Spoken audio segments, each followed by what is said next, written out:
"This meeting is for real family only," my brother hissed, his hand pressed firmly against the polished mahogany door of the lawyer's office. His voice carried a sharpness I hadn't heard since we were kids, fighting over scraps at the dinner table. But this wasn't about toys or chores. This was about blood. Leggy. A fortune so large it carried weight even in the silence between us. I didn't argue. I didn't cry. I didn't beg. I stepped back, my heels echoing faintly on the marble floor as I walked away. My silence I knew would haunt him later. Inside I heard the muffled shuffle of papers, the low murmur of the attorney, the self-satisfied chuckles of my siblings. My chest tightened, but I kept walking. Moments later, as I paused at the hallway window, the voices rose. I heard the attorney's baritone break the air with words that seemed to slow time itself. "The entire $400 million estate is held in trust, controlled by one person." A heavy pause. Then his voice sharpened. "Where did your sister go?" The silence that followed was louder than any scream. My absence had already begun to write its own story. "My name is Emily Carter. And from wherever you're watching this, stay with me. Have you ever been treated like a stranger in your own family? Like the very people who should know you best decided you weren't worthy of the table?" That was the moment I realized my brother didn't just block a door, he tried to erase me. The betrayal didn't start there, of course. No, betrayal is a seed.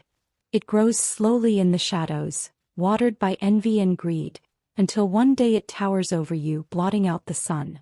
But that day, standing in the corridor outside the lawyer's office, I felt its roots tighten around me.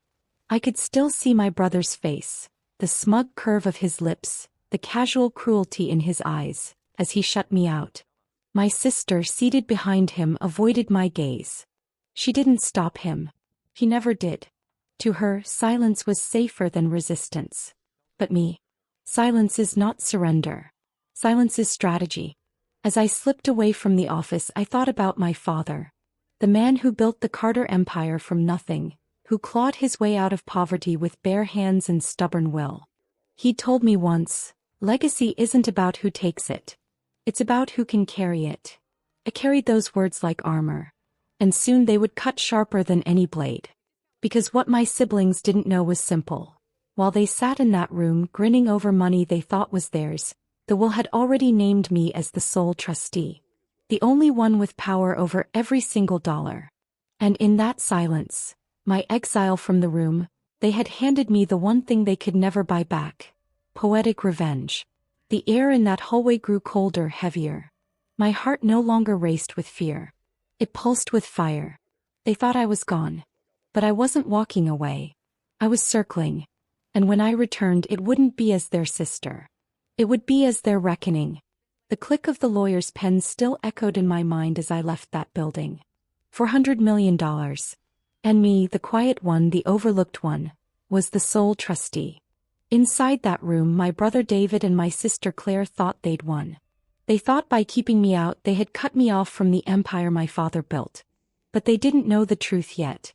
They didn't know the ink on that will had already burned my name into its pages. When the meeting finally broke, I waited at the corner of the street, leaning against the chilled stone of the building. I wanted to see their faces. The glass doors swung open and there they were. David first, shoulders squared, smugness radiating off him like cheap cologne. Claire trailed behind, her eyes lowered, clutching her purse as if it held her dignity. "What are you still doing here?" David's voice dripped with disdain when he spotted me. I smiled just enough to unsettle him. "Just waiting." "For what?" "The scraps." "Don't embarrass yourself, Emily.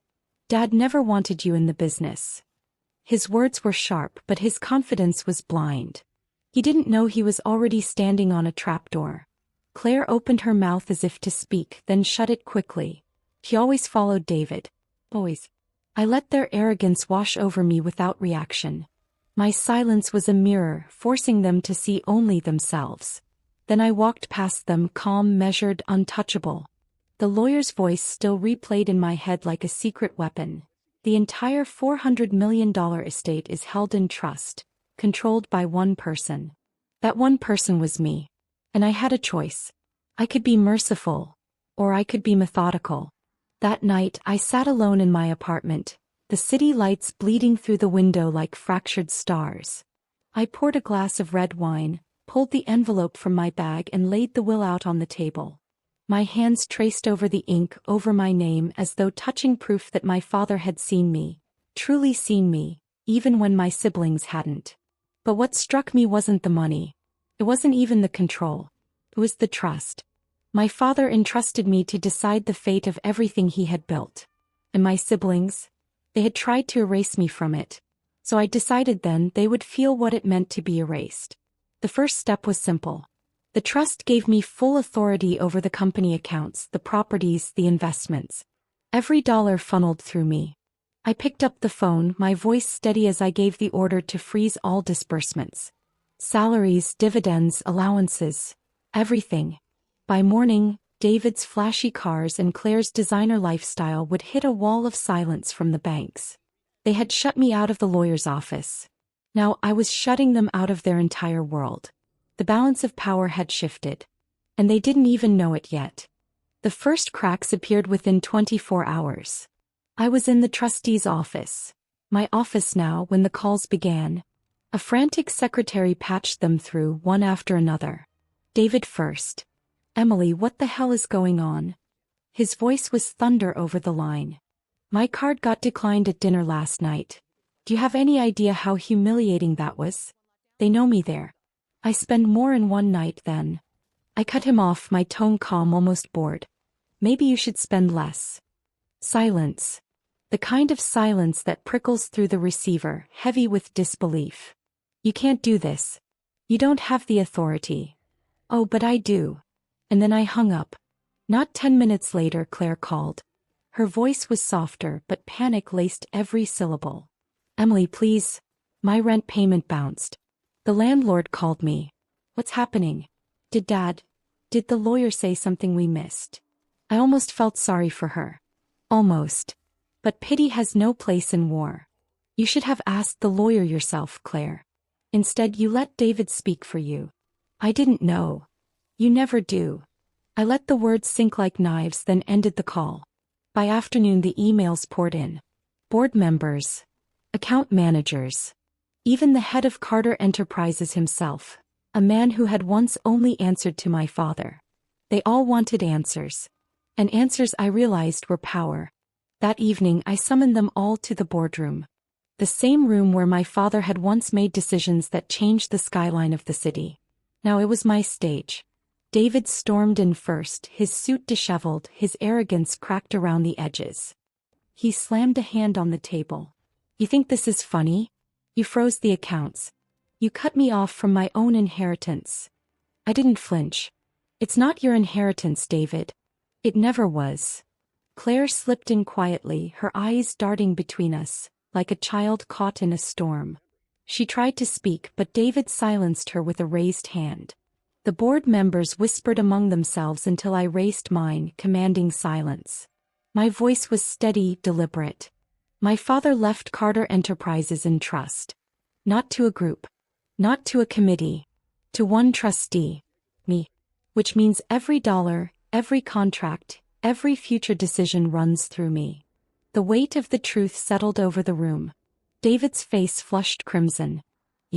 Dad never trusted you with anything. You were the quiet one, the weak one. Why would he? Because he knew I wasn't blinded by greed. The words hung like smoke in the air. Claire finally spoke, her voice trembling. Emily, you wouldn't cut us off completely. Would you? I leaned forward, my eyes locking on hers. You cut me out first. Remember. The room fell into silence, the kind that suffocates. David's fury boiled, Claire's fear twisted, and the board's respect shifted. That was the moment they realized the truth. I wasn't their sister in this room anymore. I was their judge. And judgment had only just begun. Power doesn't just shift. It shatters, and when it does, people scramble to pick up the shards even if it cuts them to the bone. David was never the type to sit in silence. He thrived on noise, on bluster, on force. So when the accounts froze and the board saw my name etched as trustee, he didn't sulk, he plotted. I heard about it 2 days later. A whisper from one of the board secretaries who had always liked me more than the others. Your brother's been meeting with investors off the record, she said, sliding a folder across my desk. Inside were photos, grainy shots of David shaking hands in the shadows of a hotel lobby. His smile was wide, desperate. He thought he could go around me. Thought he could raise money on his name alone, leveraging the Carter reputation as though it belonged solely to him. That evening I showed up at one of his secret meetings. The room was filled with smoke and bravado. Investors in expensive suits, glasses of whiskey half drained, and David at the head of the table, talking as though he were still in control. Carter Enterprises will always be led by a Carter man, he was saying when I stepped into the light. The room went silent. Then it's a shame the Carter man lost the keys, I said, my voice slicing clean through the haze. David's jaw tightened. This is family business, Emily. You don't belong here. I walked closer, heels clicking against the polished floor, every step deliberate. Funny. That's exactly what you said at the lawyer's office. And yet here I am. With the trust. With the power. With Dad's signature naming me, not you. One of the investors coughed awkwardly. Another shifted in his chair. They had come here for certainty, for strength. What they saw now was weakness, David's. I pulled a document from my bag, dropping it onto the table. Any deal you make without trustee approval is void. You can sign papers all night, but they'll mean nothing in court. Nothing against me. The investors glanced at one another. One by one they rose from their seats, murmuring excuses, leaving David sitting there alone, his pride bleeding out like a wounded animal. When the last door shut, he turned on me, eyes blazing. You think you've won. But you're playing with fire, Emily. You don't know what I'm capable of. I leaned close enough that he could see his fury reflected in my calm. Oh, I know exactly what you're capable of. That's why Dad didn't trust you. I left him there in the smoke-filled room, his empire crumbling beneath his feet. But as I walked away, I knew David wouldn't stop. Men like him never did. They clawed, they schemed, they burned until there was nothing left to burn. The difference was, this time I was ready to strike the match first. It didn't take long for David's desperation to rot into something darker. When power slips from a man like him, he doesn't admit defeat. He claws. He schemes. He digs his nails into anything sharp enough to hurt. The first strike came quietly. I woke one morning to find headlines splashed across financial journals. Trustee unfit. Carter daughter accused of mismanaging fortune. The article was poison-dressed in professionalism. Anonymous sources whispered doubts and just enough truth twisted into lies to make it believable. Words like reckless, unstable, unprepared. Words meant to erode confidence. And behind it I could see his fingerprints. David's voice echoed in the rhythm of those accusations. I sat in the trustee's office, the paper spread in front of me, the city skyline watching through the glass. Claire called within the hour, her voice laced with a panic that always served him, never me. Emily, you need to step back. This is too much. The press is already saying you can't handle it. I let her finish before answering. Funny. I don't recall you defending me when David barred me from the lawyer's office. That's not fair. Neither was this morning's headline. Her silence told me everything. She wasn't my enemy, not fully, but she was too weak to ever stand with me. And weakness in war is just another form of betrayal. By evening, David's smear campaign had gained traction. Journalists camped outside the Carter Tower, cameras flashing, questions shouted. They wanted blood. But instead of running, I walked straight into the storm. The next morning I called a press conference. Not in the boardroom, not in a sterile office, but on the marble steps of Carter Enterprises, under the same gilded letters my father once stood beneath. Cameras clicked. Reporters jostled for position. David lurked at the edge of the crowd, arms crossed, smirk carved into his face like a scar. I faced them all. My father built this empire with his hands. He taught me legacy is not money, it's responsibility. He chose me as trustee because he knew I would protect what he built. And that's exactly what I'm doing. The estate is not a prize to be fought over. It is a trust. And I will not allow greed, entitlement, or smear campaigns to destroy it. The words were steady, but my eyes locked with David's as I spoke the last line. Some may try to erase me, but you cannot erase the truth. The press ate it alive. The headlines shifted within hours. Carter Trustee strikes back, calm, poised, unshaken. But David wasn't smiling anymore. Not that night. Not when his smear campaign had turned into my showcase of strength. And yet I knew. Men like him didn't stop at words. If he couldn't ruin me with ink and whispers, he'd try with knives. The war between us had left the shadows. Now it was out in the open. The smear campaign had failed. The press that was supposed to bury me had only sharpened my voice. For the first time in his life, David wasn't the one holding the narrative. And when men like him lose control of the story, they rewrite it in darker ink. It started small. A car that trailed me too long through the city streets. A phone call that hung up the moment I answered. A shadow at the edge of my apartment building that disappeared when I turned my head. Paranoia? Maybe. But in my gut I knew. David had decided words weren't enough. One night as I returned home, I found my front door ajar. Just slightly. Enough to still the air in my lungs. I didn't step inside. Instead, I backed away, my fingers dialing the police with mechanical calm. When they swept the apartment, nothing was stolen. Nothing was broken. But the message was clear. My books were shifted. My wine glass from the night before was cracked in half. On the kitchen counter, a single note in bold black ink. Step down or it gets worse. The police called it harassment, maybe even intimidation. But I knew better. This wasn't just a warning. This was David's way of saying, I'll take from you what the will didn't. I didn't cry. I didn't tremble. I poured myself a drink and sat in the corner of the apartment until sunrise, staring at that note like it was scripture. If David thought fear would weaken me, he didn't understand. Fear, when harnessed, is not a weakness. It's fuel. The next morning I didn't hide. I walked straight into the Carter Enterprises tower, eyes unblinking, and summoned the board. David stormed in minutes later, fury carved into his face. The same man who had once blocked me from a lawyer's door now trying to block me from my own empire. You think this is a game? His voice cracked through the room. Do you have any idea who you're messing with? I stood, sliding the note across the table toward him. His eyes flicked down, and in that moment the mask slipped. A flicker of recognition. Guilt raw and unmasked. I smiled. Funny. Looks like whoever wrote this knew my apartment pretty well. Gasps filled the room. Board members shifted in their seats. The seed of suspicion had been planted, and it rooted itself quickly. You can't prove anything, he spat, but his voice lacked its old thunder. I don't have to, I replied softly. Not yet. Because this was no longer just about inheritance. No longer about money. This was about exposing him for what he truly was. Reckless, dangerous, unworthy of the Carter name. And I would let him bury himself with his own hands. That night, as I stared out over the city from my father's old office window, I made a vow. David wanted war. I would give him one. David was unraveling.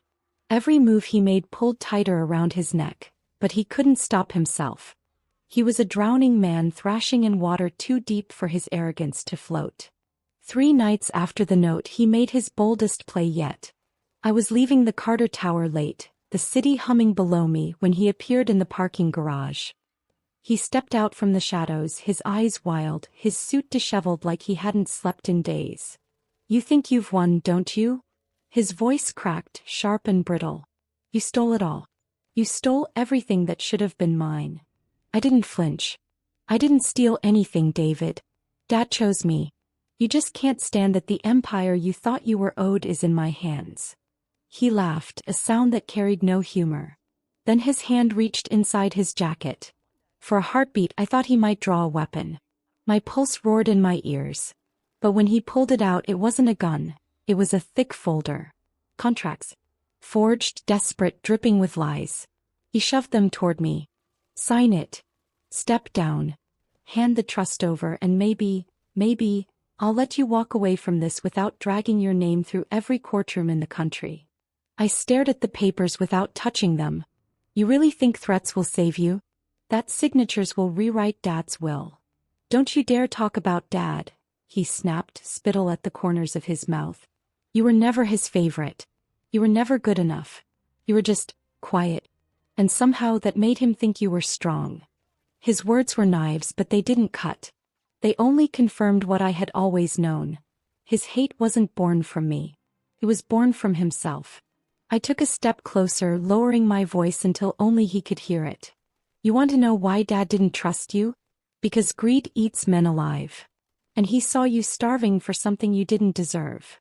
He trembled, his hands tightening around the folder. For the first time I saw fear in him. Not fear of me, but fear of the truth. And then headlights cut through the garage. Security vehicles. I had called them before I even left the building because I knew David too well. He wasn't subtle. The guards stepped out, their eyes landing on the scene. David froze, caught with forged contracts in his hands, fury etched into every line of his face. This isn't over, he hissed as they led him away. You'll regret this, Emily. I swear you'll regret it. But I didn't believe him anymore. His empire of lies was collapsing and the world was watching. The war was nearly over. One final strike remained, the kind that would not only strip him of power but erase his claim forever. And when it came, it would be clean. Swift. Poetic. The way justice should be. Courtrooms are not built for drama but for truth. And yet that day felt like theater. David sat across from me, his lawyers flanking him like armor he had paid for but could no longer wield. His once perfect suit hung loose, his arrogance cracked, his eyes darting with the nervousness of a man who knew the verdict long before it was spoken. The judge called the case. Carter versus Carter. The dispute of inheritance. The challenge to the trust. David's attorney rose first, presenting his stack of papers, his claims of my incompetence, his fabricated contracts. He spoke loudly, desperately, trying to paint me as unfit, unstable, unworthy. But when it was my turn, I didn't need theatrics. I only needed my father's voice. I handed the judge the original will.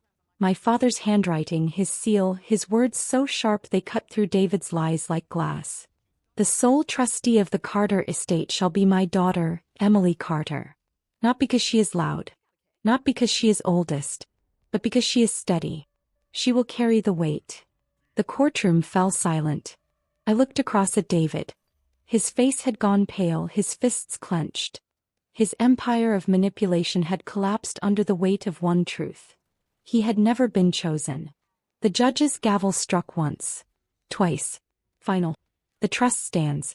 Sole control remains with Miss Emily Carter. The words rang like a church bell. Final. Irrevocable. David slumped in his chair. Claire, sitting quietly in the back, covered her mouth with her hand. For once she couldn't hide behind him. She saw him for what he was, and me for what I had become. Afterward, reporters swarmed the courthouse steps.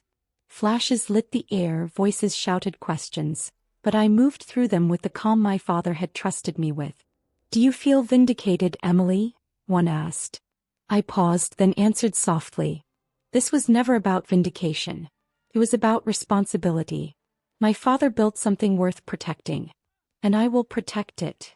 That night, I returned to the Carter Tower, to my father's old office. I stood by the window, the city sprawling beneath me, glowing like a galaxy of fragile stars. I thought about David, his rage, his downfall. I thought about Claire, too timid to fight, too timid to stand.